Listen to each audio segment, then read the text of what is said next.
Welcome to State of Ed, a podcast about education inside the classroom and out. My name is Marc. And I'm Nick Simone. Happy 5th of July, Nick. Same to you. How are you doing? I'm doing well, very well. We have an exceptional guest with us today. It's Dr. Mike Brown, who's the Chief Schools Officer at the Freedom Preparatory Academy Charter Schools. He's also the founder and CEO of EdRevolution. Definitely want to hear a lot more about that. An alumnus of Boston College and Vanderbilt University, where he received his doctorate, and a speaker and presenter at numerous conferences across the country, including, most recently, Ed by Ed New York City last month, of which I was one of the creators of the conference. So really exceptionally proud to have Dr. Mike Brown with us this morning. How are you, Dr. Brown? I'm doing fine. Thank you for having me. And just once again, the Ed by Ed conference in New York is one of my favorite every year. So for listeners who have not been there yet, I want to see you there next year. It's an amazing conference. Awesome. Great plug for Ed by Ed. Thank you very much. Maybe the most important question we have to get to right off the bat here. Yes. As a Vanderbilt grad, you've spent a lot of time in Nashville, I'm assuming. Hey. So how good is Hattie B's hot chicken? Let me tell you, I feel like when I'm with the Hattie B's chicken, for one, the lines are always out the door. Always. So when you go there, just be ready to spend an hour and a half there. And I feel like I was going to go there. I was going to try this chicken. You know, when you're in Nashville, you have to try it. And so by the time I get up to the counter, you feel an urge to order the hottest version of the chicken because everybody else is, right? And so you have women there on their bachelorette parties. You have a bunch of guys there. So everyone wants to try the hottest chicken. And I promise you, I couldn't get through half of the sandwich. And so did it taste good? I don't know. It was just hot. So so it was hot. I will say that. Well, I made the mistake of doing exactly what you're doing. I tried to show off and get like one level of heat higher than I typically would. There you go. And I left hungry. Horrible mistake. So I had to redeem myself. I went back and I did it right the second time. But oh my God, that is some good stuff. But you do have to be prepared to wait online. Holy there you Lord. Go. And I mean, I feel like I couldn't taste food properly for the next, day and a half. And so it took me a while to recover. Let's get into your work and your career. And right off the bat, let's talk about EdRevolution. What is EdRevolution and what's the mission? Oh, wow. So EdRevolution, it's my brainchild, and it's crazy because when you're starting LLCs and you're really kind of opening up your organization, you're thinking about what is a title that really just that speaks to you, that also lets people know exactly what you do. And so EdRevolution just understands that for one, I am all about redefining and reimagining the schooling for students of color around this country. Revolution because we have to change what we're doing, and I can no longer sit back and accept how schooling has been done.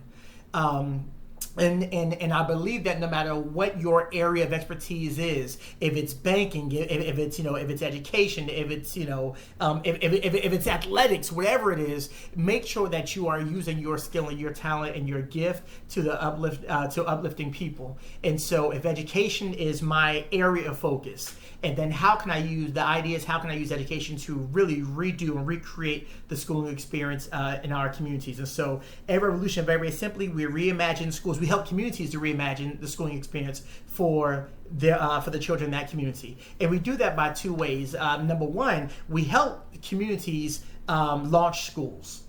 And so, if there are people in your community, who really, really want to launch schools that are really customized and custom fit to meet the needs of that community, then that's where EdRevolution steps in and we help people with your design. But secondly, we also help redesign existing schools who want to be more responsive to their student community or lean more towards innovative approaches.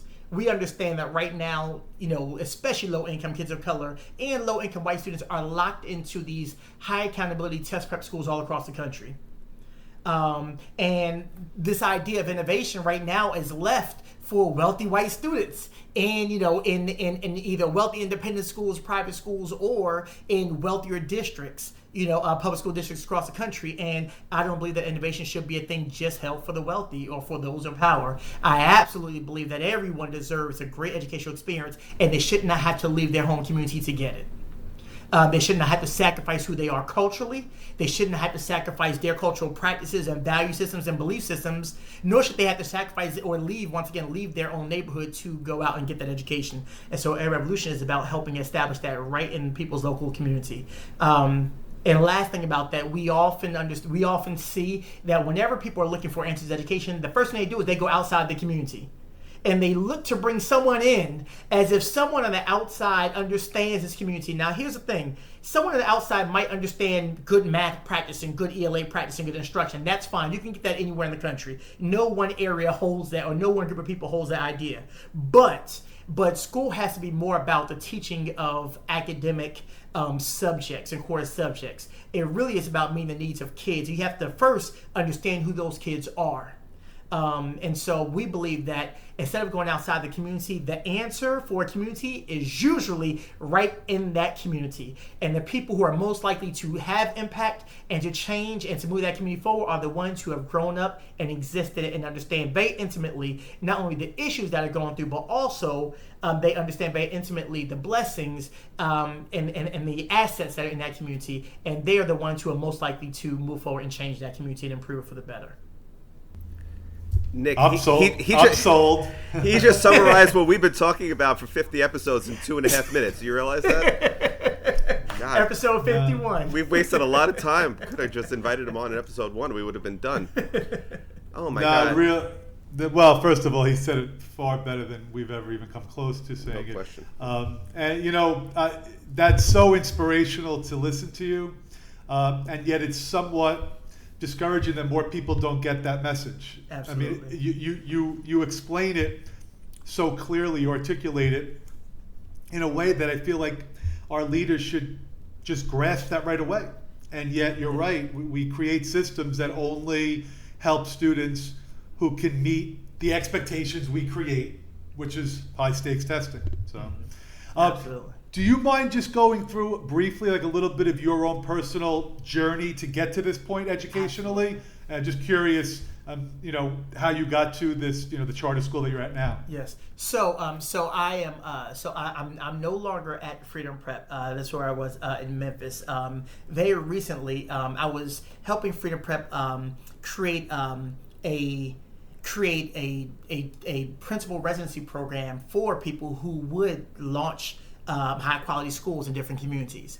And so currently I do this now for the state of Alabama and work with New Schools for Alabama and I'm over the new school development. So I get a chance to do this in Alabama, a state that is absolutely hungry for great innovative approaches to really serve kids and communities. And so I thank God, I'm glad to be working with the state of Alabama right now. But my journey has been interesting. So yes, I've been a teacher. Been an assistant principal, been a school principal, and when I was a principal, I was a turnaround principal, right? And I went from being a turnaround principal to coaching a network of principals, and then to where I really wanted to step out of the school of the school building period, and really kind of help create schools from the ground up. And so that's what I do now with New School Development, and through EdRevolution. But my journey has been an interesting one. I was not supposed to be in education. I was supposed to be a clinical psychologist. And if you would have asked me where I was spending my money through Fridays, I would have told you when I was young, I would have told you that I would have been a clinical psychologist spending time in juvenile detention centers. The goal was to help youthful offenders through clinical psychology. I even went to college and got my degree in psychology. So once again, I did not graduate with my degree in education. Clinical psychology was the goal. I'm from New Jersey, and it's interesting because growing up in New Jersey, and I grew up in, I'm 42 years old, so I'm born in 1979, so I grew up in New Jersey in the 80s. And Irvington, New Jersey, where I grew up, in Newark, New Jersey, and Orange and East Orange. So these kind of these cities with all, within 5 minutes of each other. So Newark specifically was the third worst city in America during this time when I'm growing up in the 80s and the early 90s. And I went to school in Newark. And so I felt, I felt the impact of it in every aspect of my life. And just, like too many students of color in low income, communities, I saw too much too early. And I've seen it, I've seen it have some really adverse effects on people, but I've also seen it motivate other people to commit to change, for the rest of their lives. And so I think I think the impact it had on me was the latent effect. But growing up in New Jersey at the time, gangs were growing. And so this is where a time where we saw gangs go from California to Chicago in the Midwest, the Vice Lords, Engagement Disciples, and then all of a sudden they start showing up on the East Coast in New York and New Jersey, your Latin Kings, and and then you see the East Coast versions of the Bloods and Crips, and then a lot of smaller neighborhood gangs. And so I was growing up at that time and seeing a lot of my friends join, unfortunately, and seeing the effects that it had. When it came to schooling, the state was taking over schools like crazy because the districts were underperforming. And I look at my teachers, I think my teachers and school leaders did the best they could with what they knew at the time. It just wasn't enough. And I think that a lot of, even today, we feel that same thing. We're doing the best we can, but a lot of times it's just not enough. And sometimes we're not using our best energy for the best solutions. We're just running a mile a minute. But growing up in New Jersey, I saw this. And once again, in Irvington, there was only one high school. So all these elementary schools, and then about 4 or 5 middle schools, and then we all go to one high school. To let you know the performance level of this city, my city at the time. Do you remember when SATs were? And remember, it was in the north, and so we did everything was SAT. It was never ACT. It was all SAT at the time. Do you remember when it was a 1,600-point scale? So the average SAT score at my high school that all of us had to go to was an 820 on a 1,600 scale. That was the average SAT score. And that was only high school. So we were all going to fall into that one high school. And so I realized that, this was not an issue of just kids not being smart or lacking the intellectual capacity to be able to do well. There was just something wrong. One of my mentors, in the books would say, if you look in the river and you take one fish out and one fish is dying, it's something wrong with the fish. But when you go in the water and all the fish are dying, it's something wrong with the water. Right. And so we have to look at that. We have to understand that my whole city was struggling. And felt all the impacts of poverty. So the gangs, the lack of resources, the lack of great quality schooling, all these things, the lack of food access, all these things kind of filtered into a struggling area, and that's where I grew up. And so I just committed my life to doing better and to changing, and not just for me. It was not about doing better for me, but doing better for my community, because if I do well, but my people don't do well, then I'm not doing well yet. And so the idea is, how can I change the whole landscape for people like me? Now I did go up and I did make it through, and I made it to and through high school. I went to a high school called St. Benedict's Prep in Newark, which is just an amazing all-boys school that was absolutely life-changing for me and all the young men that went through it. And I ended up at Hampton University in Virginia. Another life-changing, is HBCU, another life-changing opportunity. But the idea is that, I had 2 parents in the household. Thank God. I had a mother who loved me like crazy, and a father who I was more scared of him than I was of the gangs, which is the number one reason why I stayed out of gangs, and just a really strong community of educators and family members who really loved and cared for me, and they loved me through the nonsense, and that's how I was able to make it through. And I just decided that I was going to go, and I was going to be a clinical psychologist and work at these detention centers, right? But I started volunteering at the Essex County Detention Center in the 90s. And I was 15 and 16 years old, volunteering because I knew what I wanted to do for the rest of my life. And I was like, well, I'm going to get involved now. I don't have to be an adult. But when I got there, I realized that a lot of my friends that I sat in class with at one time were sitting in that detention center. And while I was coming in to visit them on Sundays to volunteer and to work with them and to help them and to talk to them, they couldn't leave like me at the end of that Sunday. And that was harder than I knew. And I wasn't ready for that. And here's the thing. I wasn't smarter than them. I wasn't smarter than them. Some of these kids were scoring better than me on tests. But truthfully, the schools that we went to were not there to address, and were not able to address the needs that the things that they needed. They needed more than just a great math class. They needed more than great ELA. My grades were higher, but school never truly measured their intelligence.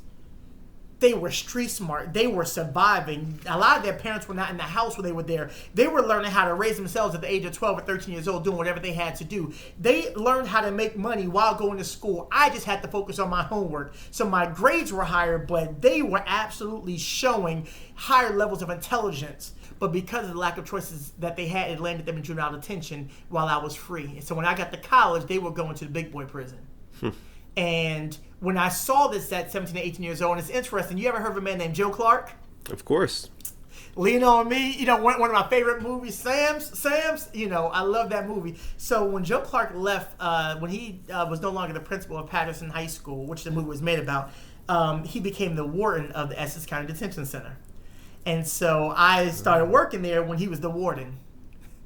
Wow. And my godfather was the assistant warden, and so I would go there and spend time with my godfather and spend time and see Joe Clark do his Joe Clark thing. And I promise you, the movie Morgan Freeman had him spot on. He was an amazing person, very controversial in his approach, but an amazing person that had a chance to work under him and see him do what he did best. And I saw his impact on these young men in juvenile detention center. But at the same time, while working under him, I also realized that, you know what?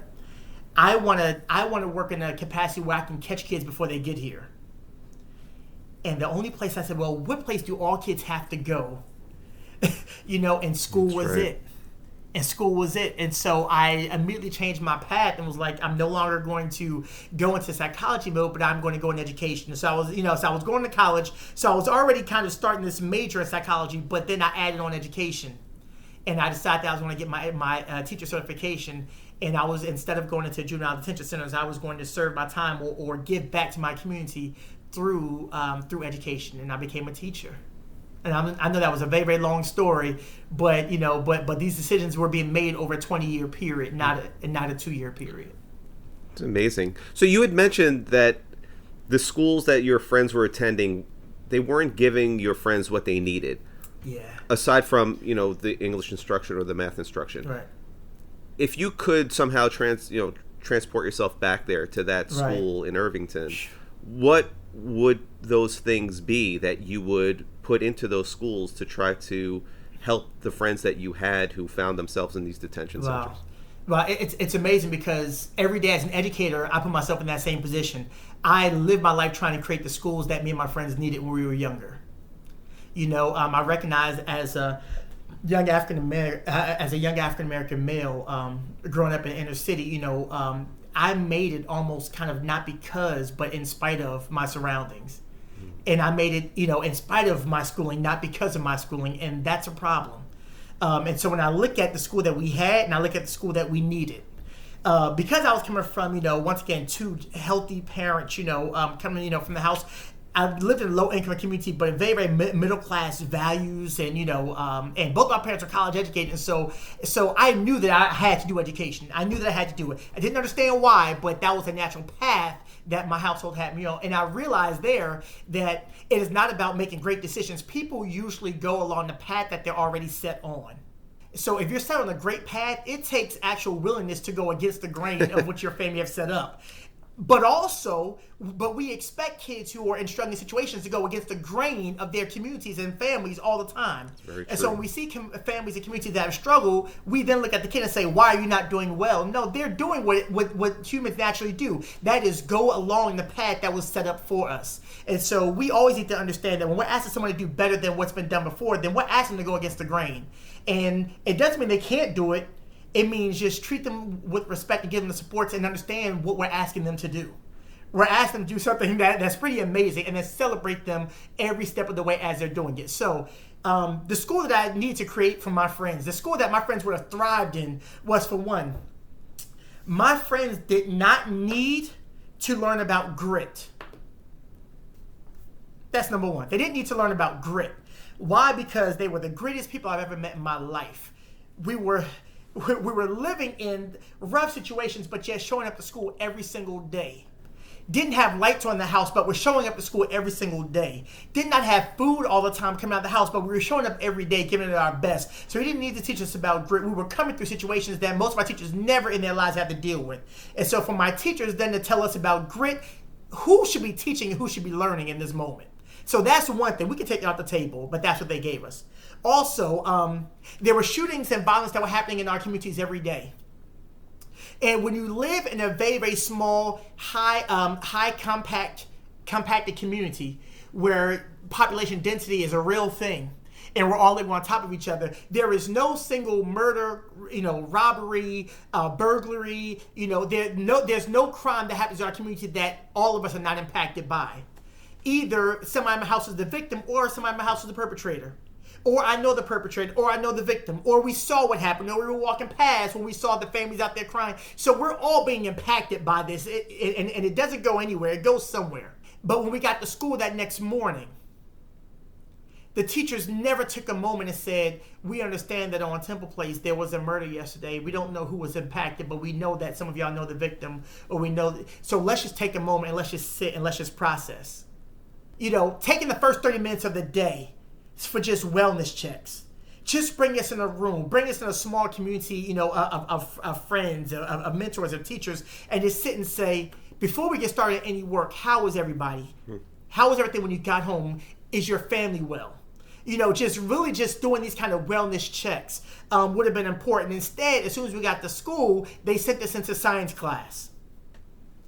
And the idea was that there's some kids, who were just learning ready. They walked into school. They know I'm in the school. I've eaten. I have everything I need. My parents helped me get ready. My parents helped me process what happened last night. So right now I'm ready to go. But then there are a whole half a classroom of students who did not have those supports at home, who did not have the coping mechanisms. And remember, we're 10. Right. And so when adults who are well-resourced, when one crime happens, when one traumatic event happens to us or near us, when we have resources, we go and we get counseling. We take days off for work. We take mental health days. We seek resources. We have resources to get the help that we need. But we have kids, my friends, we're experiencing traumatic experiences every single day without the resources of going to, of getting counseling, but also in a 10-year-old mind, not just being able to process what most 30-year-olds can't process. Mom not coming home, dad not coming home, mom and dad getting divorced, having an incarcerated parent. These are things that a 12-year-old were asked to cope with, who the schools never considered. And when we got there, they said, let's do science and let's do math. And then when the kids did not perform well, they looked at it as an academic deficiency. And never as, man, this kid is going through a lot. Maybe if we help build their other capacity, maybe if we help meet their needs, maybe if we make sure that they were mentally okay, that they felt safe, that they felt seen, that they felt cared for, then we can introduce math and then they would do better. But they never looked at those things. So now we call these SEL. So I really, really believe in having social emotional programs to where before we start our academic day, the first hour of the day needs to be about making sure that we're checking on kids, make sure that all kids are learning ready. And different schools do that in different ways. Some schools have advisories, and advisories are good. Unfortunately, I just feel like we skipped the research on advisories and just kind of went through the rigmarole of, okay, put kids in groups of 12, and then maybe some kids will do, we'll give them time to do homework, or give them time to talk, or give them time to eat breakfast if they get there late. And that's not what the research says about it. The research talks about providing small learning communities for kids to feel comfortable before they start learning. Giving them a way to giving them a natural hour to do their own resiliency building practices to get ready to be their best selves and to do the hard task of work every day. But don't just walk into it. And so I'll provide kids with the hour in the morning, provide them with the resource to be able to just with the small knit family community to let them know that they feel welcomed, make sure that they feel seen, and make sure that they feel physically and psychologically safe. That's the first thing I would do. It was interesting because my teachers also did things, when we got in trouble, I would have detention at the end of school, right? Mm-hmm.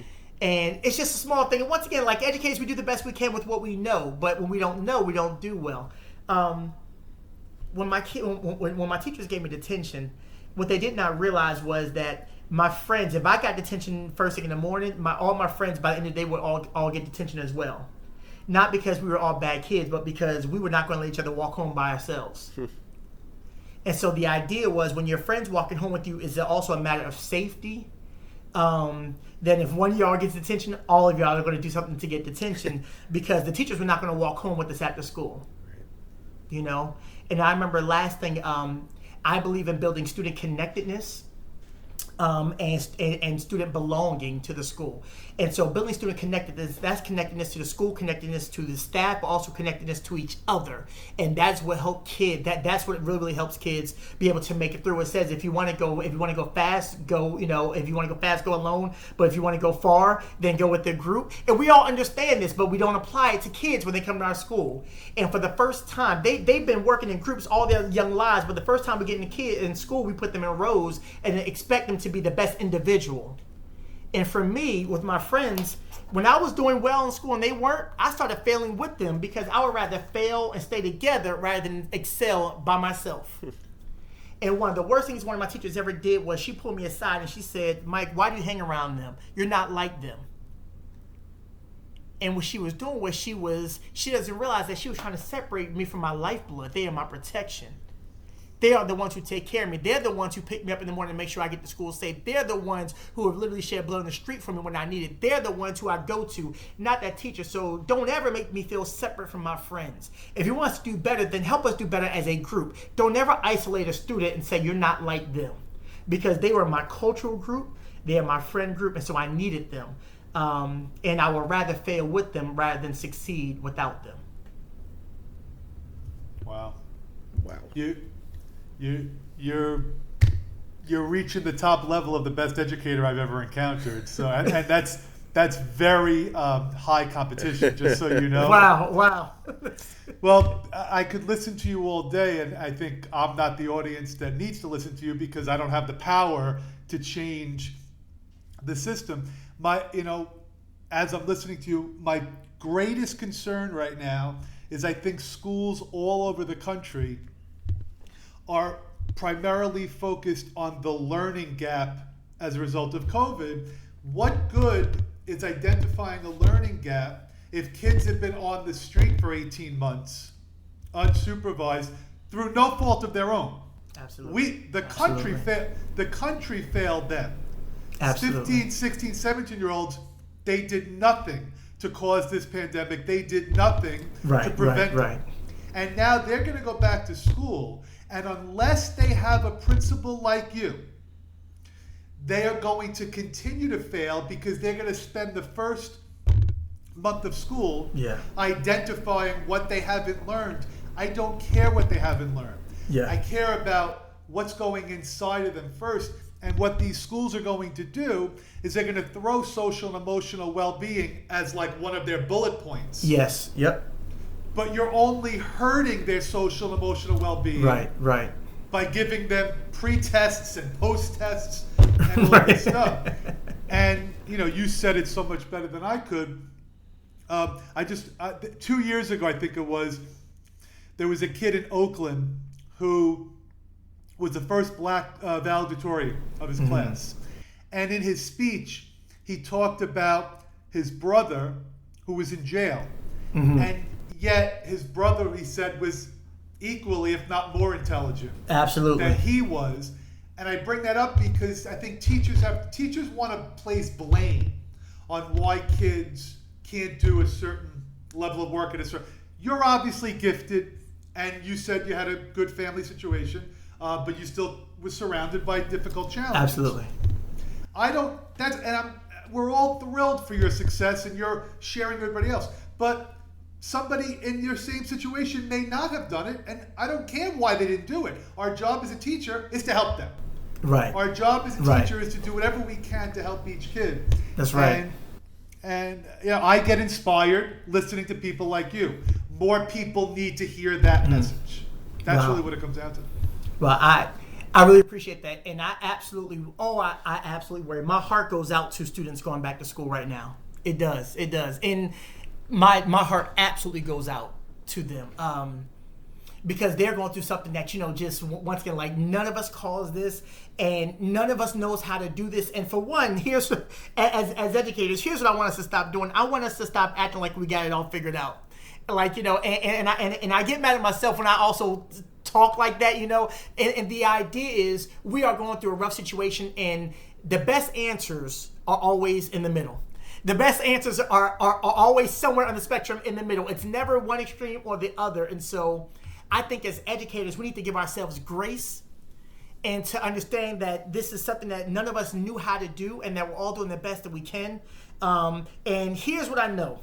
For one of my favorite educators, you talk about Dr. Cornel West. Dr. Cornel West has a really, really great quote, and basically, I'm gonna summarize it, but he says, "You can't lead the people if you don't love the people."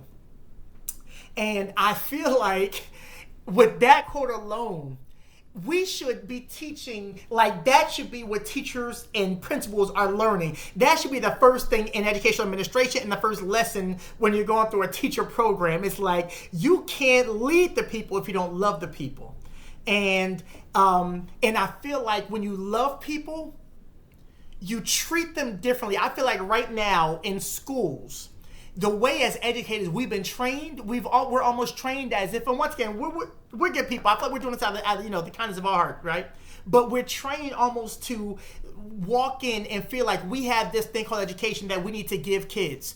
Some kids are willingly take it, and some kids we gotta force it down their throat, but we have this knowledge that they need to get. And I just feel like that's the wrong way to approach it. When Cornel West says you have to love the people, I extend that and say you can't love the people if you don't know the people. And so I feel like if we're going to do this thing right coming out of the pandemic, and before we bring kids back in the building, I feel like we as principals and we as teachers can make a lot less missteps. If before we opened up our math and science books, and before we opened up our traditional educational playbook to help kids, become proficient on these state tests at the end of every year to show that we're doing our job, the first thing we could do is, if the kids are coming from the homes and the communities, if we are going to give them what they need to be successful, the first people we need to talk to are the people in those communities. We should not plan any educational lessons or any school year without first talking to the households that the kids come from. And I know that this sounds simple, but here's how much of a dramatic difference it can make. For one, we never do it, number one. And so when we say we care about kids and we love our community, but yet we never ask the community what you want or what you need, that's a problem. All right? But in it, I remember teaching in Massachusetts, in Boston, or Lynn, Massachusetts, rather. Heavy immigrant community, loved them. It was mostly Dominican. We had Cambodian, Vietnamese population. We had West African population, strong Haitian population. And as a teacher, I was doing the best I could in teaching our kids. It wasn't until I was there for 4 years before I got the parents in a room. And I've been serving them and working with them and just asked them, I said, hold on. And they celebrate us teachers for what we're doing with their kids getting into college. I said, but what do you want for your kids? And I'm embarrassed because 4 years in, it's the first time I'm asking them. And you know what those parents said? They did not say we want them to get into the best college. They said we want our kids to have great families and be happy. And I sat there and I started tearing up because I sat there and I said, man, I thought I was doing a great job teaching kids for the last 4 years because I was helping them get through math and doing well with history and ELA. But how much time did I spend a day? They send their kids to me 9 hours a day. How much time a day did I spend helping their kids be great family members? For the young men, great husbands. For the young ladies, great wives. Great parents one day. Great citizens. How much time did I spend making sure that, do you know what makes you happy? Let's explore those things. I didn't spend any time doing it. So while I was doing great work in the name of education, I was failing the community because I never did what the parents wanted us to do. And that's wonderful that you did that. But all we have to do is, like you just said, ask the kids, ask the parents, get to know them. We could have so much more success. Absolutely. If we just ask them, how are they doing? And Absolutely. Find out what challenges, because everybody, like you said, we just want to focus so much on curriculum and test prep and the learning curve. But we got to find out what obstacles are in the way before you could eat. And I'm talking about social obstacles. I'm talking about things in their livelihood. And we don't take the time to do that. And Absolutely. I think now more than ever, it's urgent. Absolutely, and as as a school principal, once again, thinking about as students are going back into the building. So, as a principal, I just realized that we have 30 teachers in the building, and 400 something kids. And when these 400 kids walk in this building, I'm not ready to send them in their first 10 minutes. I'm not ready to send them to 30 different teachers. It was like, I feel like no sporting team takes the field or takes to the court without having a huddle. And that huddle is before yes, you've been practicing all week, but before you go out in that court, before you go out in that field, you have a huddle. And that is to get the game plan for the next few minutes or for the day. You get everybody on the same page. That's also when you check and you make sure everybody's good. And you say, here's our goal for the day. Here's how we're going to do it. And there's always a moment of encouragement in that. So as you're giving out the commands for the day and you're checking on everybody, you're also giving them the charge, the energy, and you are sharing that love. You are bringing it together to get the collective energy of the group so that you guys as a group can do your best work that day. But yet in school, as soon as kids walk in the building, we send them to all these different classrooms and we start talking about academics. So what if we took that sporting analogy, and what if we in school, before we start a day, your teachers, your students, they got in a huddle, and that was just to encourage each other, to check on each other, but also to give the charge for that day and to gather up the collective energy that everyone needs to be on the same page and to all push through our obstacles and do our best work that day. And so just start your day off together as a community. For us, I would do it in the cafeteria. And sometimes we'd be preaching for 5 minutes, and sometimes we'd be in there for 30 minutes. But we would not leave that cafeteria and then start our school day and go to classes until everyone was ready to do their best work that day. And I realized that cutting into the day and taking an extra 20 minutes just to get everybody on the same page absolutely multiplied the amount of engagement that students were given that day and their intellectual capacity. They were ready to learn. So when we just skip all the social emotional stuff, when we skip the student readiness and we just jump right to instruction, we spend that time in class disciplining because we never got kids on the same page to engage. And truthfully, I realized that it helped teachers just as well as it helped students. And so be willing to take that time to make sure that everybody's okay and to give them what they need. And I promise you, if everyone has what they need, they will do their best work, whether you have 30 minutes or 40 minutes. They'll do their best work in that period. So don't skip that part of the day. To hear the conclusion of our conversation with Dr. Brown, be sure to listen to episode 52 of State of Ed Podcast. You can find us on Apple Podcasts, Spotify, or Amazon, or on the web, stateofedpodcast.com, where you'll find links to what we've discussed. You could also pick up a copy of Forward Fast, Making Sense of Education in an Era of Rapid Change, wherever books are sold, or follow me on Twitter, @Marcus6 or Marcus6.com. Have a good one.